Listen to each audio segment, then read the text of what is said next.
Bom pessoal, olá a todos. Eu não ia falar mais sobre esse assunto, né, de homossexualidade e a Bíblia, mas teve um rapaz aqui, até que é amigo, né, do canal, inscrito, tudo. Ele comentou em várias vezes, sabe, sobre o vídeo. E ele, em vários comentários ele ficou repetindo que a homossexualidade é pecado, não importa o que se diga, não importa o que os cristãos digam, o que os judeus digam, não importa que é pecado, porque a Bíblia é clara.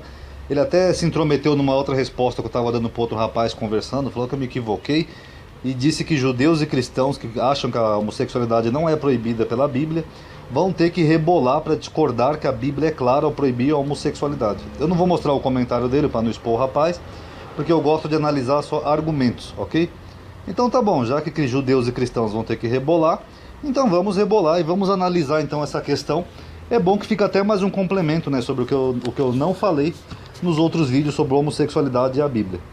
Que nem eu falei naquele vídeo lá sobre o Padre Quevedo, que eu falei lá sobre como Judas e Golias morreram. Eu sempre disse nesse canal que antes de você estudar a Bíblia, é importante a pessoa estudar a Bíblia, correto? Antes de você fundamentar uma doutrina, um dogma, qualquer coisa, as pessoas deveriam estudar um pouco a história do livro da Bíblia. Porque uma grande maioria, não generalizando, mas uma grande maioria evangélica, eles acham que a Bíblia já veio do jeito que está hoje em dia da Ferreira de Almeida. A traduzida, corrigida, fiel, revisada, com capítulo, versículo, tudo bonitinho. Como diz o padre Paulo Ricardo, eles acham que a Bíblia caiu do céu com zíper e tudo. E a Bíblia tem todo um processo. A Bíblia é um conjunto de livros escritos em épocas diferentes, por pessoas diferentes. Passou por várias traduções até chegar na versão em português que a pessoa tem. Então, antes das pessoas saírem falando, tá na Bíblia, ela tá proibido, porque não importa o que diga, tá lá varão com varão, não sei o que. Vamos analisar um pouco primeiro a história do livro, porque aí vocês vão ver que pode não ser assim exatamente como a pessoa acredita. Primeiro, o rapaz diz que os judeus têm que rebolar para ir contra o que está escrito na lei, dando a entender que os judeus não sabem interpretar suas escrituras. Ok, então eu vou até concordar temporariamente com esse argumento aqui do rapaz. Quer dizer então que o judeu, que estuda o hebraico, tudo, a tradição, todo aquele aparato crítico que o judeu tem para estudar a Torá, que é o Talmud, Zorá, Gemara, Mishnah, etc., o judeu não sabe nada. O cara que compra uma Bíblia que é uma tradução da tradução da tradução da tradução, esse sabe mais que o judeu. Correto, então eu vou concordar aqui, eu não vou discordar. Então por enquanto eu vou concordar com esse argumento. Os judeus são os hereges, não conhecem suas próprias escrituras, são os ignorantes que vestem preto e ficam aí falando besteira. Correto, eu vou concordar. Só que eu tenho uma pergunta para fazer. Se os judeus não seguem a sua própria lei e violam, né, que é isso que eles estão dizendo, então eles seriam hereges, correto? Seriam, são uns hereges, concordando com isso. Então por que as pessoas seguem uma lei criada por um herege? Essa é a minha pergunta. Se eles são os hereges, ignorantes, que não conhecem a sua própria escritura, por que vocês seguem então leis que foram criadas por esses hereges, como essa lei de Levítico? Ah, o que você quer dizer com isso? Eu quero dizer que Levítico não foi escrito por Moisés. A sua composição do livro de Levítico só foi terminada após o retorno do exílio da Babilônia.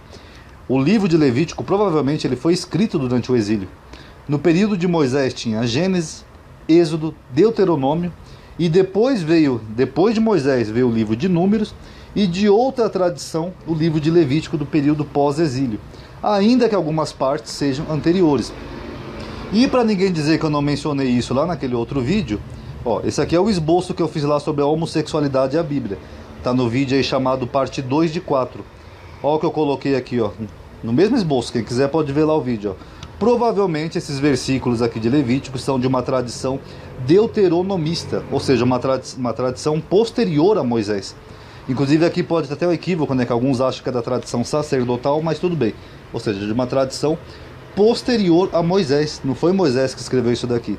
E antes que alguém diga que isso é uma novidade, eu já falei disso nesse vídeo aqui, ó. A história da Bíblia, hipótese documental. Um vídeo de 1 ano atrás, onde eu expliquei que o Pentateuco, a Torá, chame como você quiser, os 5 primeiros livros da Bíblia, eles passaram por 4 tradições diferentes. Tradição javista, eloísta, sacerdotal e deuteronomista. Simples.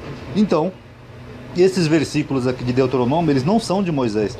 Ah, como vocês sabem, amadinho? Como vocês garantem isso? Você está inventando, você está rebolando para justificar a prática dos boiola, não é isso? Não. Acontece que na crítica textual, eu não tenho aqui porque eu já perdi um HD e agora eu tive um outro notebook que danificou, estou usando temporariamente um notebook temporário, mas a crítica textual, ela trabalha analisando cada uma dessas palavrinhas aqui. E eles notam que algumas palavras são de períodos diferentes. Por exemplo, às vezes você pega uma palavra lá, servo, que na época de Moisés era escrita de outra forma. Vou dar um exemplo em português para ficar mais claro. Por exemplo, se eu pegar um texto aqui escrito assim, eu estou atribuindo a Dom Pedro II esse texto. Aí Dom Pedro II está dizendo assim para a princesa regente: ó Isabel, você tem que redimir o povo. Um exemplo hipotético que eu estou dando. Isso não é de Dom Pedro. Como que eu sei que não é de Dom Pedro? Em português mesmo. Porque na época de Dom Pedro não existia você. A palavra você já é uma diminuição da palavra vós-me-ser. Na época de Dom Pedro se usava vossa senhoria, vós-me-ser, outros tipos de cumprimento. Então se alguém aparecer com uma carta de Dom Pedro que está escrito você, só por essa palavra a gente sabe que não é do período de Dom Pedro. Então um exemplo hipotético. O mesmo acontece aqui na escritura. Se você pega textos, por exemplo, que tem palavras que não existiam na época de Moisés, expressões, palavras, é óbvio que não foi Moisés que escreveu. E a Bíblia de Jerusalém, e as Bíblias de estudo, porque eu estou sem meus artigos, perdoem, ela comenta, eu tirei uma fotografia aqui com o celular, eu vou ler só por alto, porque ficou meio borrada aqui a imagem, onde eles dizem exatamente isso. O Levítico, embora só tenha recebido sua forma definitiva depois do exílio. Quer dizer, o livro de Levítico que você tem na sua Bíblia, ele só foi concluído depois do exílio da Babilônia. E ele contém sim elementos bem antigos, como por exemplo as proibições alimentares do capítulo 11, as regras de pureza do capítulo 13 e 15, e o cerimonial, que já é mais tardio, do grande dia da expiação, do capítulo 16. Sobrepõe uma concepção muito elaborada do pecado a um antigo rito de purificação. Já os capítulos 17 e 26, que é onde inclui essa parte, formam um conjunto chamado de Lei de Santidade, que inicialmente era separado do Pentateuco. Simples. A Bíblia de Genebra, que também é uma Bíblia de estudo, apesar de ser uma Bíblia protestante, eles mencionam sim que o livro de Levítico, segundo todo crítico textual, ele só foi composto pós o exílio e durante o exílio.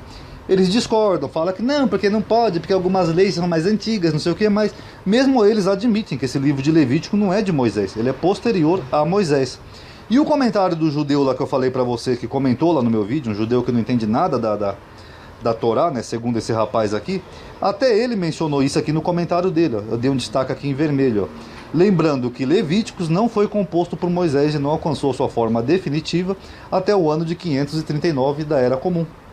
Vocês notaram como qualquer teólogo, qualquer pessoa que estuda a Bíblia, o livro, a história do livro, sabe disso. Que nem eu mencionei naquele esboço, que é esses versículos de Levítico que os evangélicos adoram usar tanto, porque está na Bíblia, amadinho, está na Bíblia.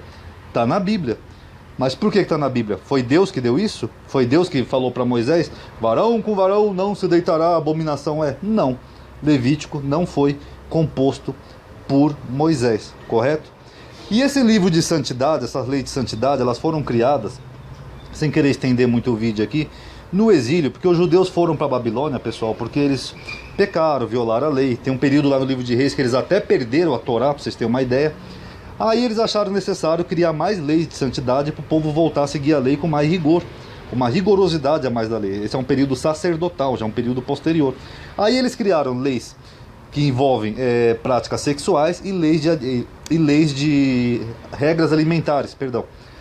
Porque eles achavam que era importante ter uma santidade maior, justamente porque eles já estavam sendo castigados, porque violaram a lei de Deus.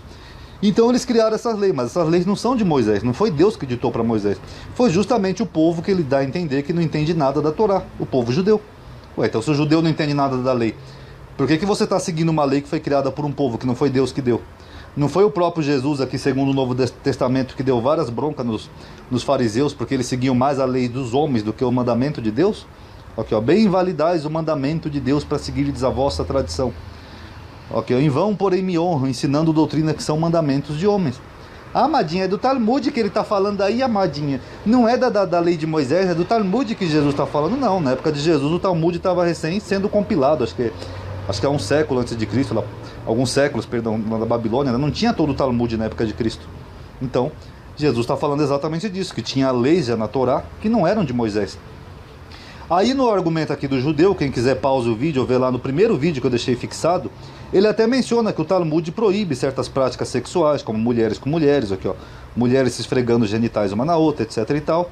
Aí as pessoas podem dizer, tá vendo, Ronaldo, o Talmud proíbe mulher com mulher, não sei o que, o Talmud vai contra.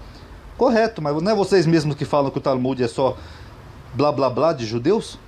Não é os cristãos que mais metem o pau no Talmud? Então tem que entrar no consenso. O Talmud vale ou o Talmud não vale? Porque o Talmud é lei oral. E aí, vale ou não vale? Porque esses mesmos versículos aqui do Novo Testamento os cristãos usam para atacar o Talmud. E essas leis de santidade que a Bíblia de Jerusalém comenta aqui, que foram criadas lá no exílio da Babilônia e depois foram incorporadas ao Pentateuco, elas também envolvem as leis de purezas alimentares. Então, por exemplo, se eu for tomar então essas leis aqui de Levítico, porque está na Bíblia, não amadinho, está na Bíblia, varão com varão, lá está na Bíblia e pronto, está na Ferreira de Almeida, não importa como foi para lá. Então, por que não seguem tudo então dessas leis também que são de santidade que estão na Bíblia? Por exemplo, aqui eu estou em Levítico 11, ó, coelho não pode comer, é um animal que rumina, não tem as unhas fendidas, então ele é um animal imundo, é abominável para Deus. Lebre também não. O porco, carne de porco não pode comer, também é imundo, é um animal impuro, então não pode comer. Aqui, peixes que não tem barbatana nem escama, eu acho que é o bagre, né, se eu não estou enganado, que é um peixe que não tem escama. Então se você come um peixe que não tem escama, você está fazendo também aquilo que Deus chamou de abominação, é abominável.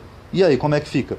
Quer dizer que só vale então aquilo que convém, no caso a homossexualidade. Agora, por exemplo, as leis alimentares, não aparar a barba, guardar o sábado. Moisés mandou matar um homem só porque foi colher gravetos no sábado. Isso aí então era coisa para judeu do Velho Testamento.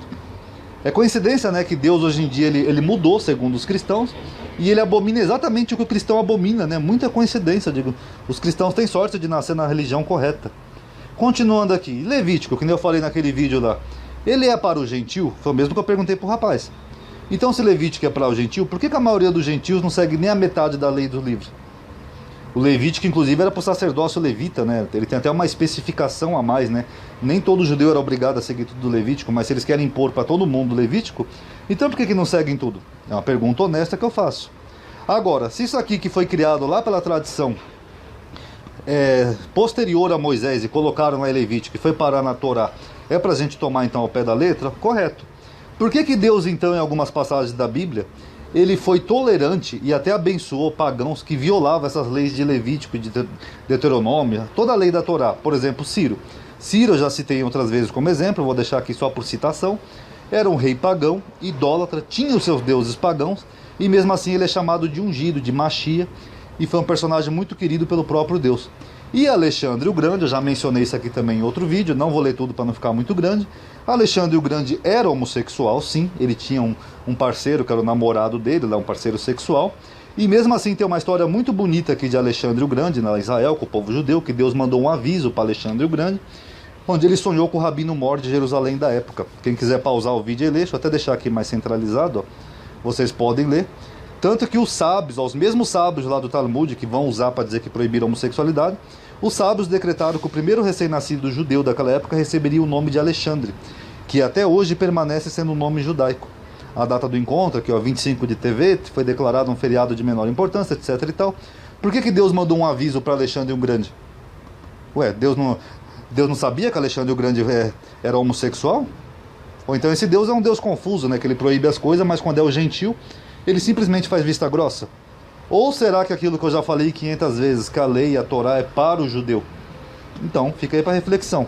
E eu acho engraçado, né, só para finalizar aqui o vídeo, que o cristão compra a Ferreira de Almeida, não estuda e sai pregando aquilo que ele entende de uma tradução, da tradução, não sabe nem como foi parar lá e sai pregando. E depois, muitos desses pastores aí que você vê por aí, são sacerdotes, são ungidos, ganham fortunas em dízimo, porque eles são ungidos e escolhidos porque eles interpretam a Bíblia espiritualmente. Só que o próprio Deus discorda. O próprio Deus disse que aquele que rejeita o conhecimento, que é o estudo, o próprio Deus rejeitaria eles como sacerdote. Está em Oséias 4:6. Porque o estudo é importante. Não é só você pegar uma tradução e sair pregando, falar porque está na Bíblia. Que nessa passagem aqui de Alexandre tem gente que vai falar, isso aí não está na Bíblia, amadinho. Mas a Bíblia tem uma lacuna, que é o período grego, que vai lá é chamado período intertestamentário, que vai desde o livro de Malaquias até o Novo Testamento. Por que não está na Bíblia? Será que não está na Bíblia porque se perdeu por causa da guerra lá dos Macabeus? Então fica aí para reflexão. Agora, só para finalizar de vez o vídeo, se o rapaz me mostrar aqui então alguma referência, ou qualquer pessoa que discorde dos vídeos anteriores, de que Levítico foi escrito por Moisés, tudo bem. Porque eu tenho várias bíblias de estudo, eu tenho vários material, eu tenho todo um aparato de vários teólogos que dizem que Levítico é de um período bem posterior. Correto? Então usar um período posterior para querer justificar ou condenar os outros, ou apontar o dedo para os outros, ela está em Levítico 18. Eu digo que vocês estão fazendo o mesmo que os fariseus faziam, que Jesus condenou. Vocês estão seguindo mais a lei dos homens do que a lei de Deus. A lei de Deus proíbe comer porco, vocês comem. Já os mandamentos dos homens proíbem a homossexualidade, e aí vocês usam. E aí, como é que fica? Ok? Então só para um adendo aí, para reflexão. Paz a todos.